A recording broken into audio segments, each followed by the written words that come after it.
Today's pep talk is from an author named Roxanne who wrote a novel called Difficult Woman. She says, "Dear writer, before I wrote my first novel, I wondered if writing a novel was something I could even do. The sheer scope of the task overwhelmed me. I started reading various books and visiting writing forums online, trying to find advice about writing a novel. I learned things like storyboarding methods, special software some writers use to create extensively detailed profiles for each character. For months, I opened the same document and stared at the screen blankly, hoping I would magically figure out where to start, and nothing came. I could never get past the 4,000 word mark.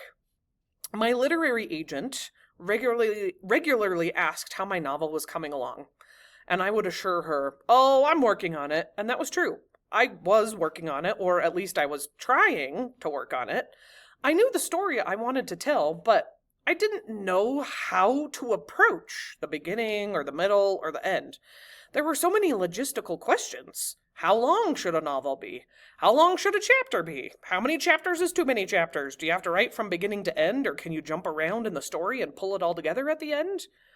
There's a lot of advice on novel writing out there, but I struggled to find satisfying answers for my specific questions. Finally, there came a time where I decided just to ignore all the advice that I had read and to do the only thing I knew how to do, which was write. I wrote what I felt like writing, when I felt like writing, how I felt like writing. I jumped all over the place. None of the chapters had numbers. I didn't take notes. I didn't create a timeline. I didn't plot anything out. But what I did do was I wrote every single day for hours at a time. And after more than 6 months of staring at a page, I finally started making major progress toward the word count. It crawled up into the 5 figures. I needed that visual reminder that progress was being made.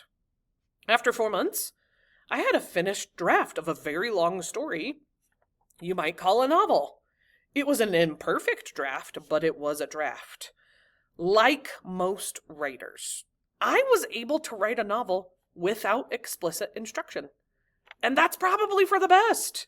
There are things you should figure out for yourself. Know that even though NaNoWriMo is a challenge, you really can do it. You will figure it out for yourself. And the choices will be the right choices because this is your novel and only you know how to write it. Right? Like the wind, everyone. Go, go, go, go, go.